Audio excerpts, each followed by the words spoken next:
C'est sans doute le lieu le plus classique, le plus évident pour lire. Un endroit intime, personnel, où tous nos livres sont à portée de main, où l'on peut lire toute la journée, voire toute la nuit, si l'envie nous prend. Un lieu qui offre 1000 possibilités, un lit, un canapé, un pouf, ou même, pourquoi pas, un rocking chair. Aujourd'hui, on reste à la maison. Il y a beaucoup de statistiques sur les réseaux sociaux et beaucoup de j'ai cet objectif du nombre de livres par an. Mon cerveau il s'est habitué à ça et mes habitudes de lecture se sont aussi calées sur ça. Tu lis différemment aussi quand t'as pas internet, quand t'es toute seule, quand t'as le temps. Je pense qu'une personne qui verrait ma bibliothèque se dirait que c'est le bordel dans ma tête. Et c'est un peu vrai. Bonjour à toutes et tous et bienvenue dans ce nouvel épisode de Livres comme l'air. Aujourd'hui, je vous propose un épisode un peu particulier. Plutôt que de promener mon micro dans un lieu public, je me suis dit qu'il pourrait être intéressant d'aller à la rencontre de lecteurs et lectrices chez eux. Car après tout, c'est sans doute là que nous lisons le plus souvent. Un format différent donc, dans lequel je rencontre une seule personne, chez elle. Et pour cette première, je suis accueilli par Laurine autour d'un café.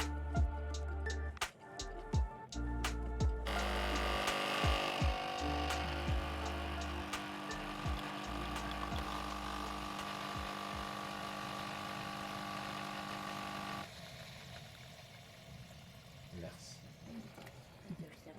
Merci. Donc c'est Colette, le chat. Oui. Ça, hein.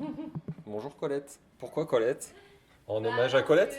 Colette, oui, c'est une figure féministe, c'est une écrivaine et en plus elle adorait les chats. Du coup, Oui, effectivement. voilà, on trouvait que c'était chouette de l'appeler comme ça.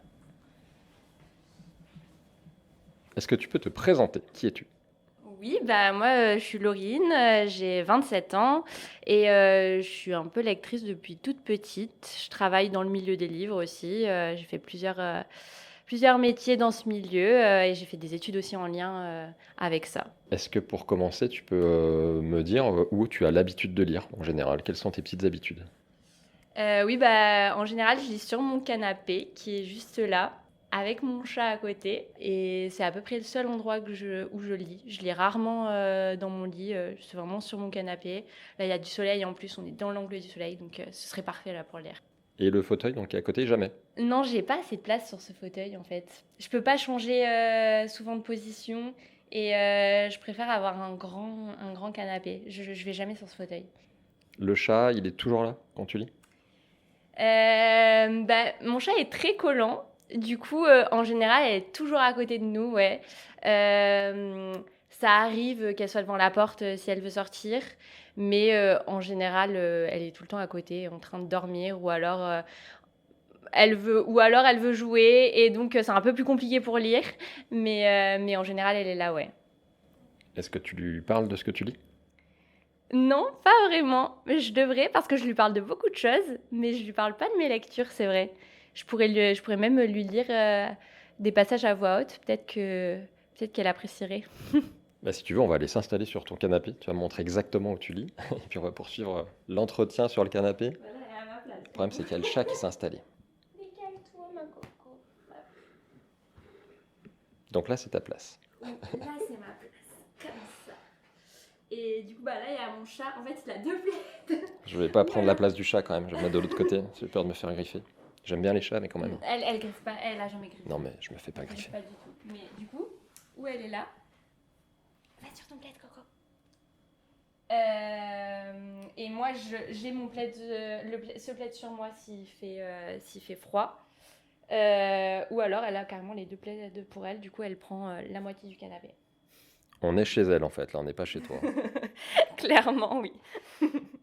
Donc, qu'est-ce que tu lis en ce moment? Est-ce que tu peux me parler de ta lecture du moment? Oui, donc là, hier soir, je viens de finir la BD qu'il y a sur la table, qui s'appelle The Junction, je sais pas trop comment on prononce, qui m'a attirée directement par sa couverture Et j'ai adoré à l'intérieur après le graphisme et aussi l'histoire. Donc en gros, c'est un enfant qui s'appelle Lucas, qui a disparu il y a 11 ou 12 ans et qui revient dans la ville où il a disparu, où il a été porté disparu, et il n'a absolument pas vieilli. Il a exactement le même âge et il parle pas de ce qui s'est passé, comment il en est arrivé là. Ils font la police fait différentes investigations, son ADN, etc., ses empreintes. Il va chez le médecin et ils arrivent à la conclusion qu'effectivement, il a exactement le même âge. C'est un enfant de 11 ans, 12 ans, je ne sais plus. Et donc, il va y avoir toute une histoire de où il a disparu, comment il a disparu, quelle est son histoire, etc. C'est super mystérieux. Il y a des réflexions un peu profondes, notamment sur le deuil, sur la mort, tout ça. Et du coup, c'était très, très chouette. En fait, quand j'étais petite, je ne lisais pas du tout de bande dessinée.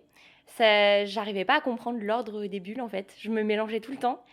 Et quand, à peu près vers 20 ans, j'ai entendu parler des romans graphiques. J'ai vu qu'il existait d'autres choses, en fait, que les BD format belge classique. Et du coup, ça m'a de suite attirée.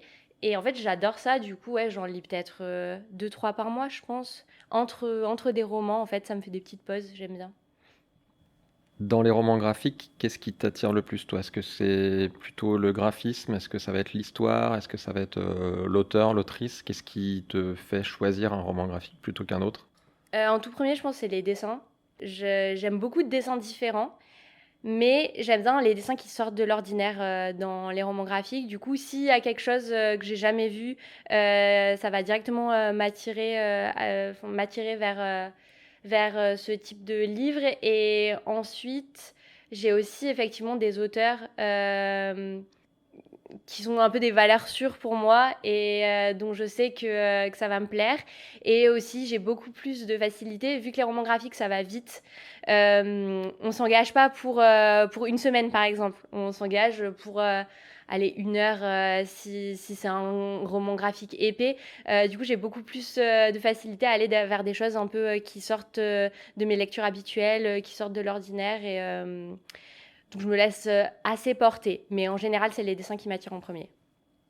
Donc là, je vois ta table basse, donc effectivement, il y a la BD dessus. Je vois aussi un roman qui est ouvert. Je vois une liseuse à côté. Est-ce que tu lis plusieurs œuvres en même temps? Euh, Avant, je lisais jamais plusieurs choses en même temps. Mais depuis à peu près, je dirais 2-3 ans, effectivement, j'ai commencé à relire sur liseuse parce qu'on m'avait offert une liseuse il y a longtemps et je ne l'avais pas touchée parce que j'aimais vraiment le format papier et tenir un livre dans mes mains. Mais c'est quand même bien pratique. Donc, il m'arrive de lire en même temps un livre sur liseuse, un livre papier, parfois un roman graphique en même temps qu'un roman parce que je sais que le roman graphique, je vais le finir rapidement. Et j'écoute aussi des livres audio un petit peu, pas aussi régulièrement que je lis un roman sur ma liseuse ou en papier, mais ça m'arrive à peu près, on va dire, une fois tous les 2-3 mois. Qu'est-ce qui fait qu'à un moment donné, tu vas plutôt t'orienter vers un livre audio, à un moment donné, plus te dire ce livre-là, je le prends sur ma liseuse? Comment tu orientes tes choix? Pour les livres audio, c'est un peu ce qui m'est recommandé en gros sur l'application. Je regarde et s'il y a un livre que j'avais vu déjà passer, mais qui m'avait pas plu au point de l'emprunter ou de l'acheter, je vais me dire oh bah, je vais essayer sur livre audio vu que c'est là. Et les livres audio, je les écoute en général quand je suis sur la route ou alors quand je vais courir. Donc, ce sera plus des livres qui me plaisent un peu moins au premier abord, les livres que je vais écouter en audio. Sur liseuse, ça va plus être des petits livres parce que je trouve que c'est vite compliqué sur liseuse quand ça commence à être des pavés. Et du coup, en format papier, c'est des livres qui me plaisent plus, que j'ai plus envie de voir visuellement et du coup de sentir parce qu'ils m'ont directement plus attirée. Est-ce qu'un livre audio ou un livre que tu as lu sur liseuse, tu peux l'acheter après si tu l'as aimé? En fait, moi, j'achète très peu de livres. Du coup, non. Même en format papier, des livres qui m'ont beaucoup plu, que j'ai empruntés, je vais pas forcément les acheter derrière. j'ai pas un esprit collectionneur dans les livres, parce que je me dis que dans tous les cas, l'histoire, elle existe, que je pourrais toujours la retrouver quelque part. J'écris par contre tout le temps ce que je lis, donc je sais très bien ce que je lis et je sais très bien comment je pourrais retrouver cette lecture. Et du coup, j'ai pas ce besoin d'avoir un livre en ma possession forcément. Tu notes tout ce que tu lis. Tu peux m'en dire un peu plus sur où tu notes, comment tu gères ça?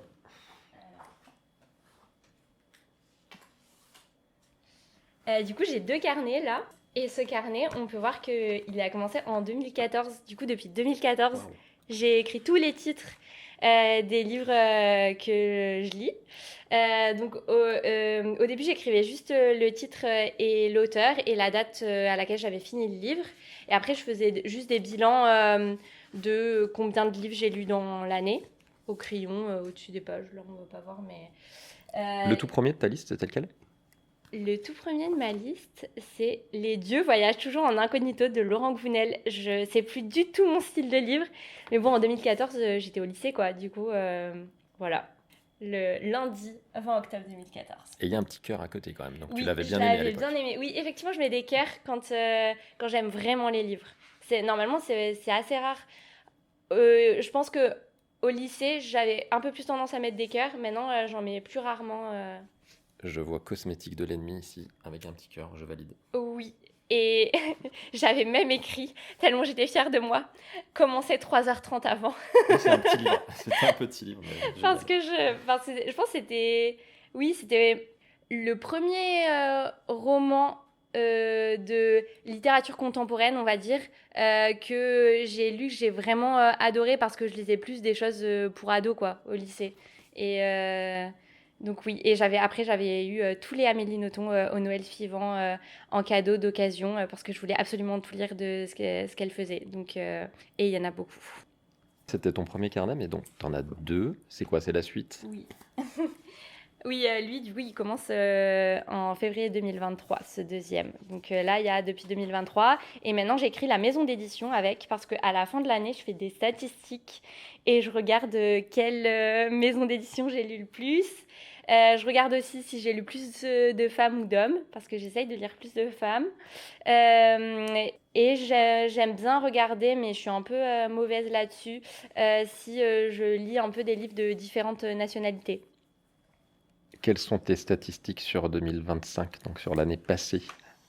Alors, faut que je retrouve.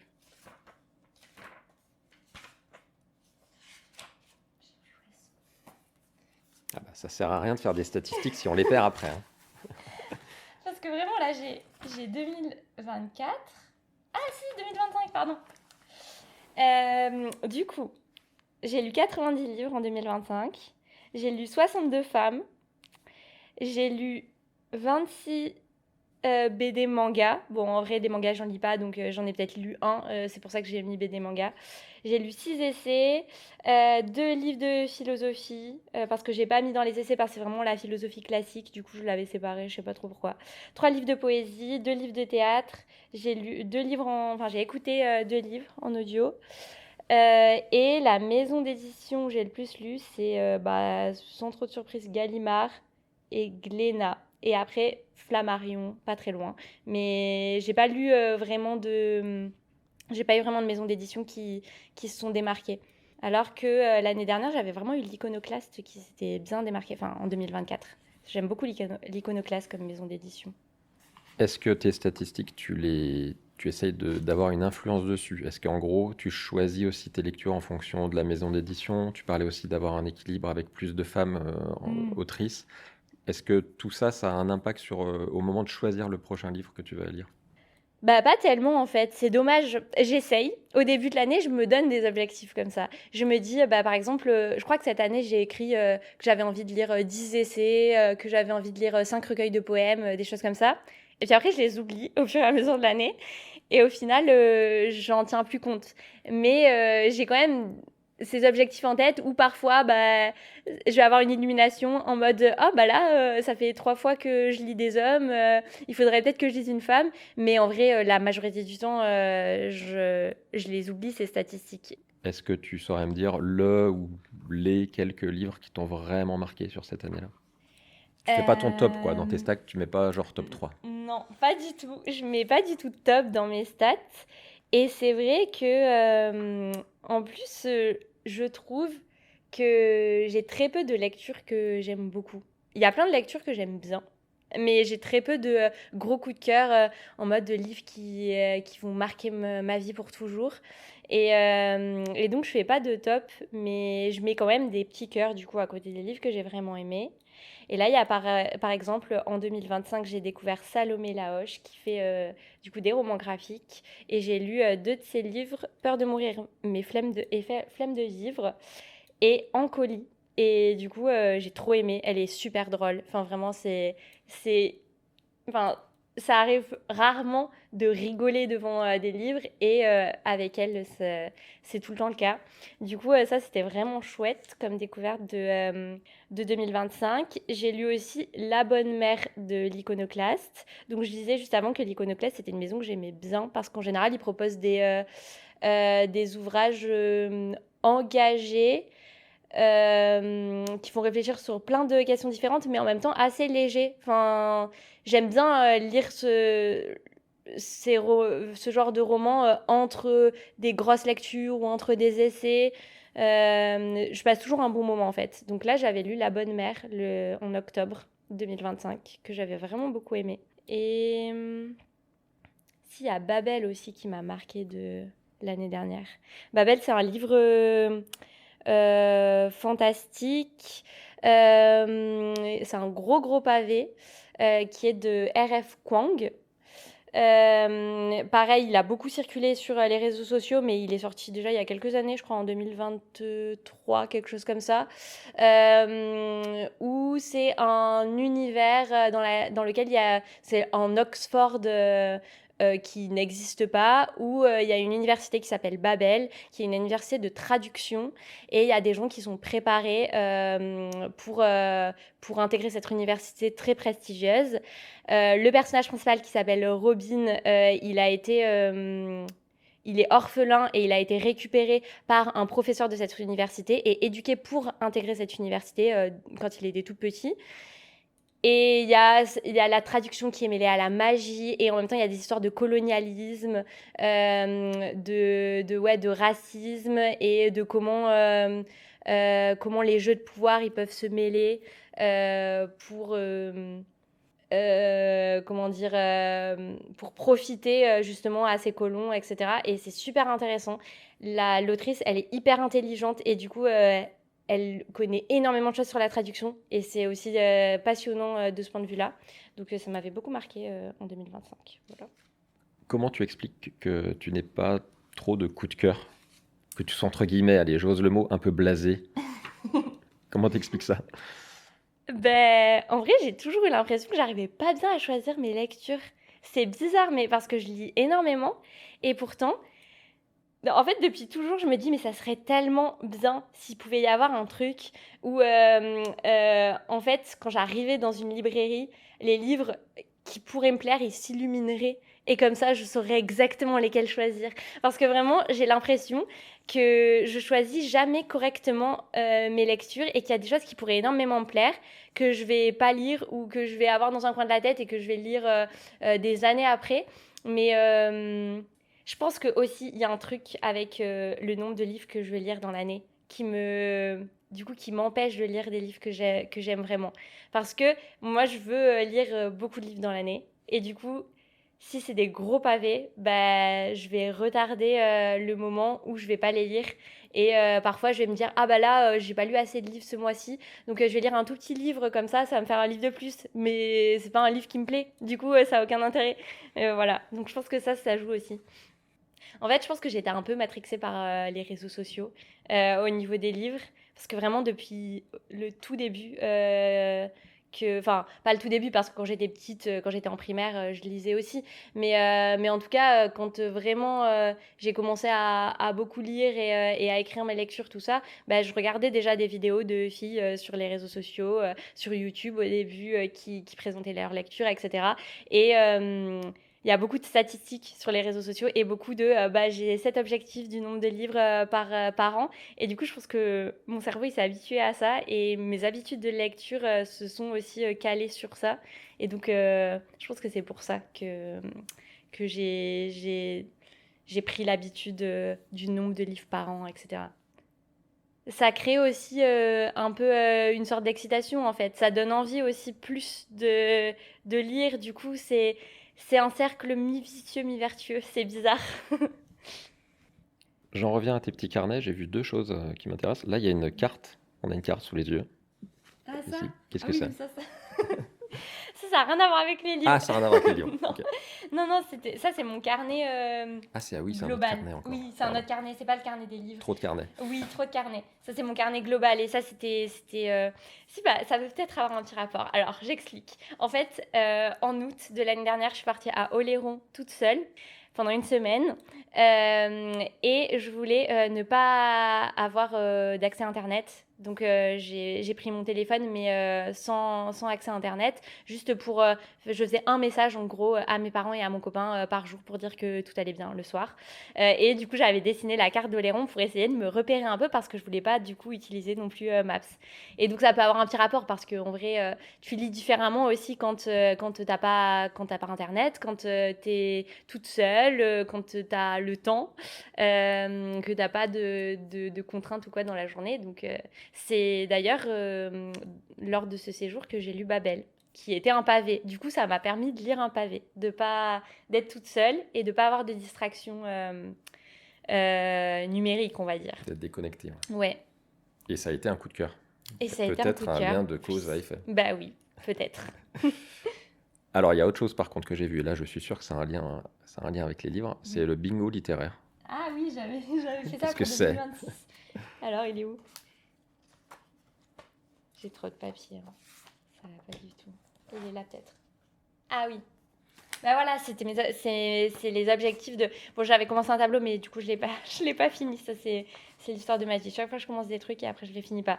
Mais en gros, c'était un peu mes objectifs, mais sous forme de bingo pour 2026. Donc, c'est ça que j'ai mis. Lire 5 recueils de poésie, lire 10 essais, commencer une saga, parce que je lis très peu de sagas. Ça me fait un peu peur, justement, de m'investir dans le temps sur une lecture. Découvrir 3 nouvelles maisons d'édition. Lire 70% de femmes. Lire 5 classiques. Bon, ça, j'y suis pas du tout. Je pense que j'aurais pas réussi mon objectif. Et après, j'ai écrit un peu des choses. J'ai écrit quand même lire un livre avec plus de 800 pages. Parce que du coup, je sais que si je me donne pas d'objectif, je le fais pas.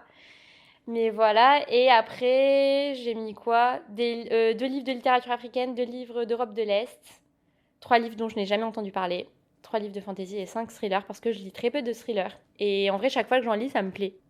Très inspirant ce bingo. Il y a une guitare autour de nous, il y a une platine vinyle aussi. Tu lis en musique? Tu lis dans le calme? Tu lis avec une ambiance sonore? Je lis généralement vraiment dans le calme. Parfois, ça peut m'arriver de lire avec de la musique, mais de la musique sans parole.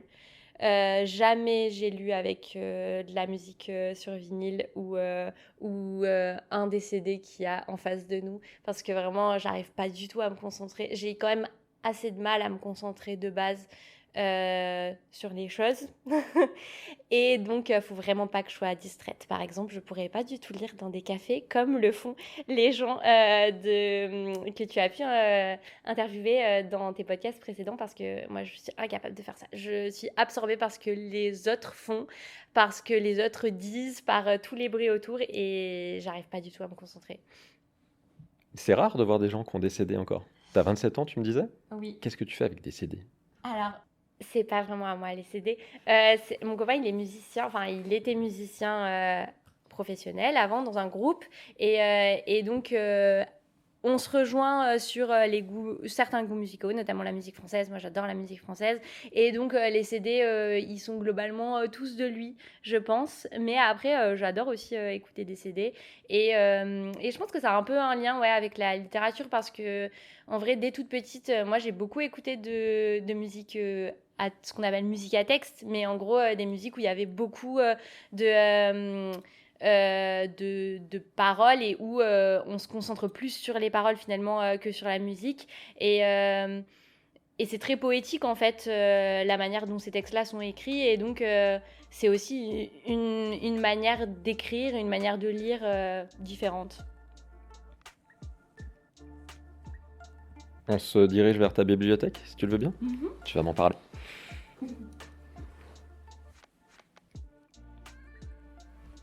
Donc tous tes livres, ils sont ici, ils sont dans la Bible, hein, c'est ça? T'en as pas ailleurs? Si, il y a une petite bibliothèque dans la chambre d'amis à côté et il y en a une dans notre chambre en bas aussi. Mais on n'a pas beaucoup de livres. C'est plutôt euh, des livres pratiques, on va dire, qui sont dans cette bibliothèque.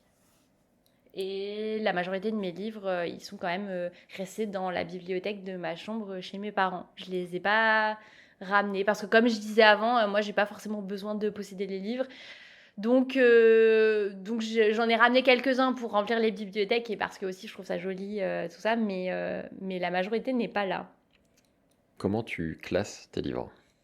J'ai eu beaucoup de classements différents, mais en gros, là, j'avais essayé de faire un classement par couleur qui est un peu un échec parce que justement, comme j'ai pas beaucoup de livres, ça, c'est pas possible avec toutes les couleurs. Donc là, il y a un peu de violet rose, il y a un peu de bleu vert. Là-bas, il y a du orange et du noir. Et après, le reste, bah, c'est tout blanc, quoi. C'est les livres de poche. Et au milieu, il y a certaines couleurs dépareillées. Donc, il n'y a pas trop. Il n'y a pas trop de classement. Mais chez mes parents, dans ma bibliothèque, je classais les livres. J'avais une bibliothèque où c'était que les livres que j'avais lus, une bibliothèque qui était beaucoup plus petite où c'était que les livres que j'avais pas lus. Et dans les livres que j'avais lus, je classais par nom d'auteur, par ordre alphabétique d'auteur. Est-ce que parmi tous ces livres, il y en a un qui a une histoire un peu à part, une histoire particulière? Bah, moi, je voulais raconter l'histoire d'un livre qui est pas là, mais du coup, qui est chez mes parents. Et en plus, je l'ai en deux éditions différentes. Mais je l'ai pas ramené ici. C'est Madame Bovary de Flaubert. Parce que, en fait, ça a été vraiment la première fois que j'ai vu différemment un texte de ma vie. En gros, j'étais en terminale à l'époque où il y avait encore des filières dans les bacs, donc j'étais en littéraire. Et en littérature, en terminale, on devait étudier 2 œuvres au programme qui changeaient tous les 2 ans, je crois. Et cette année où j'ai passé le bac, c'était Oedipe Roi et Madame Bovary. Et donc, ça veut dire que pendant toute l'année, on étudiait vraiment en profondeur le livre. Et en fait, ça change complètement le rapport au texte parce que du coup, on a vu le contexte autour de Madame Bovary, on a vu les petits messages cachés que l'auteur il a voulu faire passer, on a même vu les manuscrits d'origine de Flaubert quand il écrivait dans son petit carnet et tout, avec les ratures, les choses qu'il a changées, etc. Et j'ai vraiment une révélation avec ce livre, au point que vraiment, enfin, chaque chose dans ma vie, je le rapprochais à Madame Bovary. Parce que je trouve que c'est hyper universel. Ça parle de l'ennui. Ça a aussi un gros message féministe parce que, en gros, bah, c'est une femme qui se marie à un médecin pour sortir de son milieu social et qui est hyper influencée par toutes les lectures qu'elle a lues durant sa jeunesse quand elle était au couvent et qui, du coup, croit que l'amour c'est quelque chose de formidable et c'est vraiment une révélation et que ça va changer sa vie. Et finalement, ça se passe pas du tout comme ça. Et donc, elle a beaucoup de liaisons avec d'autres hommes. Elle essaye de trouver des moyens de vivre une vie qui ressemble à ses romans, mais ça marche pas du tout. Et du coup, c'est une histoire vraiment de désillusion. Et je trouvais que ça pouvait avoir plein de rapprochements avec aujourd'hui, quoi, la vie contemporaine et ce qu'on peut voir au quotidien et tout. Donc voilà, je pense que c'était vraiment ma révélation. Et j'ai jamais eu un livre qui m'a autant touchée, je pense, que Madame Bovary depuis. Bah tu vois, t'as lu des classiques quand même. Oui, oui, j'en ai lu. Mais c'était pour les cours de base. Enfin, j'ai du mal à aller moi-même vers des classiques. Tu parlais de féminisme. Est-ce qu'il y a un livre féministe ou qui met en tout cas les femmes à l'honneur que tu pourrais nous conseiller ou que tu aimerais mettre en avant? Oui, alors je vais en conseiller 2. Parce que en gros, Tu triches, donc déjà, je te demande de sortir un livre marquant de ta bibli. Tu me cites un livre qui n'est pas dans ta bibli, je te demande un livre féministe, tu m'en sors 2. Ouais, vas-y, allez, on t'écoute. oui, mais bah, je triche parce qu'en fait, il y en a un que je pourrais conseiller et il y en a un autre, j'ai envie d'en parler, mais je pourrais pas trop le conseiller à tout le monde. c'est pour ça. Allez, Donc, j'accepte. le livre que je pourrais conseiller, c'est Les Grandes Oubliées de Titiou Lecoq. Donc, en gros, Titiou Lecoq, c'est une journaliste un peu historienne, je crois, qui a beaucoup écrit sur le féminisme. Elle a écrit un livre qui s'appelle Le couple et l'argent, qui est super intéressant, sur les inégalités d'argent au sein du couple. Et donc là, dans Les Grandes Oubliées, elle revient sur toutes les figures féminines dans l'histoire. Elle parle vraiment de la préhistoire jusqu'au XXe siècle qui ont été effacées en expliquant que du coup l'histoire elle a été écrite pour des hommes par des hommes, et donc on découvre plein de figures super intéressantes. En plus elle écrit de manière très j'allais dire ludique, mais en gros c'est super léger son écriture et il y a beaucoup d'humour. Donc si on n'a jamais lu d'essai féministe, je trouve que c'est une super porte d'entrée. Et par contre, moi, un livre qui m'a plus marqué par rapport à mes valeurs et ma sensibilité, mais que je ne conseille pas pour des personnes qui n'ont pas l'habitude de lire des essais féministes, c'est Être écoféministe, théorie et pratique de Jeanne Burgard-Goutal. Jeanne Burgard-Goutal, c'est une philosophe, et là dans ce livre elle mêle à la fois des réflexions universitaires et une enquête de terrain où elle va vraiment voir des communautés écoféministes, et je vais expliquer juste après ce que c'est l'écoféminisme, pour voir comment elles vivent et ce que c'est leurs idées et comment ça peut se corréler avec justement la philosophie, etc. Et donc en gros l'écoféminisme, c'est le fait de mêler l'écologie et le féminisme, et de considérer que la domination des hommes sur les femmes, elle est corrélée, elle est en lien avec la domination des hommes, des êtres humains sur la nature. Et du coup, j'ai trouvé ça trop intéressant de mêler deux luttes, deux combats qui sont du coup le patriarcat et le capitalisme. Et elle en parle super bien, c'est hyper clair, mais il faut quand même avoir déjà lu des choses un peu sur le féminisme pour avoir un contexte là-dessus, je pense. Le plus beau livre de ta bibliothèque en tant qu'objet, c'est lequel? J'aime beaucoup, moi, les livres de Michael McDowell. Enfin, en fait, c'est Monsieur Toussaint Louverture, la maison d'édition, qui ont ressorti les livres de Michael McDowell. Donc, ce dont on a beaucoup entendu parler, c'est la série Blackwater. Et ils sont vraiment trop beaux. Et du coup, moi, j'ai tellement aimé l'univers que j'ai acheté tous les autres qui sont ressortis de l'auteur jusqu'à présent. Et donc, je les ai mis tous à côté et je les trouve vraiment trop beaux. C'est un travail de fou. Et en fait, à chaque fois sur les couvertures, il y a des indices sur l'histoire. Et donc au début, tu comprends pas forcément. Et au fur et à mesure que tu avances, tu dis ah mais là il y avait cette tête de mort parce qu'en fait à ce moment-là. Et du coup, je trouve ça trop bien. Et ils font un travail vraiment de dingue. Là, on peut pas voir ni toucher, mais en gros c'est un peu en 3D. Et il y a plein de détails. Et c'est un peu style gothique, un peu les couvertures. C'est vraiment trop beau. Puisque tu parles de Monsieur Toussaint Louverture, je vois aussi, moi ce que j'aime, c'est Les Monstres, qui est un roman graphique particulièrement connu, qui a eu beaucoup de succès. Est-ce que tu peux en parler? Oui, alors j'ai pas lu le tome 2 encore, et pourtant je l'ai eu il y a un certain temps. Mais oui, le tome 1, je sais plus comment je suis tombée dessus. Je me souviens vraiment plus. Mais en tout cas, il m'avait beaucoup marqué effectivement parce que les dessins sont incroyables. C'est là pour le coup, quand je parlais tout à l'heure des dessins qui attiraient l'œil quand je choisissais un roman graphique, là ça peut que attirer l'œil. En fait, l'auteur, elle a tout dessiné au stylo bic. Et c'est impressionnant. Et du coup, en plus, comme ça parle des monstres, il y a beaucoup de détails un peu horrifiques, un peu étranges, etc. Et c'est trop beau. La manière qu'elle a de dessiner les différents personnages, je trouve ça incroyable. Parce qu'ils ont vraiment tous des petites particularités, et ça fait très ressemblant avec la réalité sur certaines illustrations. Il y en avait une en particulier que j'adorais, mais je la retrouve pas, où il y avait beaucoup de couleurs. Mais je me souviens plus beaucoup de l'histoire. Je me souviens juste que j'avais bien aimé, et que c'était quand même très étrange, même si ce dont j'ai souvenir, c'est que c'est surtout les dessins qui m'ont fait aimer le livre et continuer, que l'histoire où j'avais pas tout compris, quoi. Est-ce qu'il y a un livre que tu as envie de lire depuis un certain temps, mais que tu ne fais que repousser? Alors, j'en ai un que j'ai prêté et que d'ailleurs on m'a toujours pas rendu depuis 1 an. Donc, s'il y a un message à faire passer. Je crois que tu Euh, peux dire adieu à ton livre. Un an, c'est trop tard. Oui, après, c'est une personne que je vois pas souvent. Donc, mais c'est du coup La Maison des Feuilles.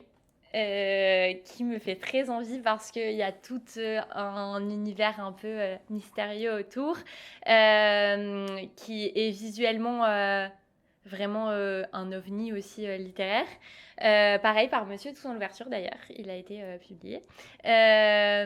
Donc en gros, si je peux expliquer un peu de quoi ça parle, c'est un mec qui... Enfin, je sais plus exactement parce que du coup je l'ai pas lu, mais de ce que je me souviens, c'est une famille ou une personne en particulier qui aménage dans une maison et en fait la maison, elle est plus grande à l'intérieur qu'à l'extérieur et il se passe que des choses mystérieuses dans cette maison. Mais ce qui est un peu particulier dans le livre, c'est que à la fois il y a l'histoire d'un mec qui fait des recherches universitaires et qui fait une thèse sur un sujet en rapport avec la maison. Et du coup, ça a l'air ultra compliqué. Et de ce que j'ai entendu, il faut passer des passages parce que sinon, c'est vraiment illisible. Et de l'autre, il y a cette histoire avec la maison. Mais c'est un gros livre, pareil.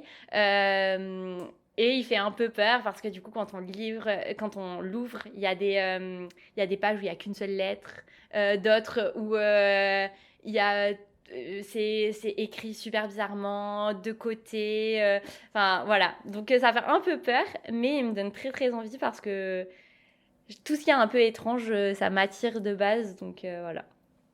C'est dommage, tu ne le reverras plus. Je l'emprunterai au pire, c'est pas Tu grave. rends, toi, les livres qu'on te prête? Bah oui, après moi j'emprunte surtout des livres que je suis obligée de rendre parce que c'est ou à la bibliothèque ou à mon travail. Donc j'emprunte pas beaucoup des livres à des gens. Ah si, j'ai des livres de ma mère un peu là que j'ai depuis plus d'1 an aussi, je pense. Donc finalement, moi je les rends pas trop non plus, mais elle sait qu'ils sont chez moi, donc ça va. Enfin, Une lecture honteuse. Une lecture dont tu n'es pas forcément fier, un petit plaisir coupable peut-être. Euh, une fois, j'ai essayé de lire de la romance. Enfin, j'ai réessayé récemment parce que c'était un livre qui était très connu et je voulais voir pourquoi. Mais là, je l'ai pas aimé. Mais par contre, le premier livre de romance que j'avais lu, j'avais été ultra touchée. Alors que c'est vraiment pas un style qui m'attire et c'est pas quelque chose que j'ai envie d'aimer. C'était Jamais plus de Colleen Hoover, oui, c'est ça. Qui, en fait, ça m'avait touchée parce que ça parlait de violence conjugale. Donc, il y avait quand même un petit message féministe, même si le personnage n'était pas du tout féministe et le couple n'était pas féministe non plus. Mais donc, je pense que c'est un peu ça, un plaisir coupable que j'ai pu avoir. Et puis, les livres de Laurent Gounel, du coup, que je lisais, comme on a vu tout à l'heure, parce que j'ai un peu un imaginaire sur les livres de un peu développement personnel comme ça, qui est pas forcément positif. Et pourtant, j'ai lu beaucoup de livres de Laurent Gounel et quand j'étais au lycée, j'étais vraiment fan. Et pour moi, c'était un peu une révélation en mode ah mais oui, c'est comme ça qu'il faut vivre, comme ça on va être heureux et tout. Donc j'ai en même temps un peu de tendresse pour cette moi de il y a 10 ans et en même temps j'ai un peu honte aussi. Imaginons que tu doives déménager demain et tu n'as le droit d'emmener que 3 livres. Lesquels prends-tu? Parmi ceux qui sont dans ta bibli, je ne veux pas que tu triches. Et t'es pas obligé de justifier ton choix, hein. Oui. Vraiment juste quels sont les 3 livres que t'emportes Ok. sous le bras. Ok. Je prends lui. Euh, c'est très... du coup, j'ai choisi que des livres que j'ai pas lus. Parce que, en fait, justement, moi, si je déménage, j'ai envie et que je peux emmener que 3 livres, j'ai envie que ce soit des livres que je vais découvrir. Et surtout, j'ai pris des gros livres. Parce que c'est des livres que j'ai pas forcément le courage de lire en temps habituel. Donc comme ça, si j'avais que ça, peut-être que... Donc j'ai pris un livre qui s'appelle Théorie féministe que j'ai reçu à Noël cette année. Du coup, que je n'ai pas lu, comme j'ai dit, mais qui est un collectif de plusieurs chercheuses féministe et qui est dirigée par Camille Freud-Vaumétry, qui est une philosophe féministe également. Et donc, ça a l'air très théorique et très complet. Voilà, j'ai choisi pour une politique écoféministe parce que pareil, je l'avais eu en cadeau et ça fait 1 an et demi et je l'ai toujours pas lu. Et j'ai pris Brandon Sanderson, La Voix des rois, le tome 1 des archives de Rochard, parce que ça fait super longtemps que je veux en lire.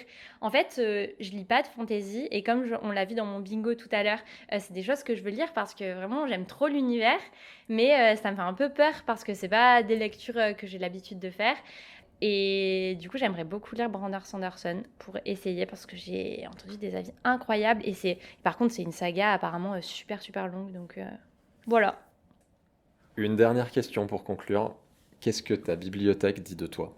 Quelqu'un qui ne te connaît pas et qui verrait ta bibli, qu'est-ce qu'il imaginerait de toi? Je pense que ça dit que, en fait, j'aime tellement les nouvelles idées, la nouveauté. Enfin, je suis tellement curieuse que du coup, il n'y a rien qui peut qui est homogène dans ma bibliothèque. Il n'y a rien qui peut se détacher. En fait, il y a de la fantasy, il y a du fantastique, il y a des essais, il y a des romans graphiques, il y a un peu vraiment tout et n'importe quoi, hein. Il y a même des livres un peu santé, enfin, sur la médecine indienne. Enfin, vraiment, il y a tout. Et du coup, je pense qu'une personne qui verrait ma bibliothèque se dirait que c'est le bordel dans ma tête. Et c'est un peu vrai. C'en est fini de ce 7e épisode de Livre comme l'air. J'espère que ce nouveau format vous a plu et j'ai très envie de renouveler l'expérience, alors n'hésitez pas à me partager vos retours en commentaire de l'épisode ou sur l'Instagram du podcast. Ça m'aidera beaucoup pour la suite. Un immense merci évidemment à Laurine de m'avoir accueilli chez elle sans vraiment savoir ce qu'il attendait, ni même me connaître. Merci pour ta confiance et pour cette belle conversation. Quant à nous, on se retrouve bientôt pour un épisode plus classique, dans un lieu qui sent bon le monoeil et l'huile de coco, où l'on se plonge dans nos lectures. Un épisode qui, je l'espère, ne fera pas plouf. Salut, salut. Ça va, finalement, c'était pas... 1 heure, hein. Tu vois, genre, c'était super fluide. Enfin, ça m'a pas... Une fois que tu y es, en fait, c'est facile de parler.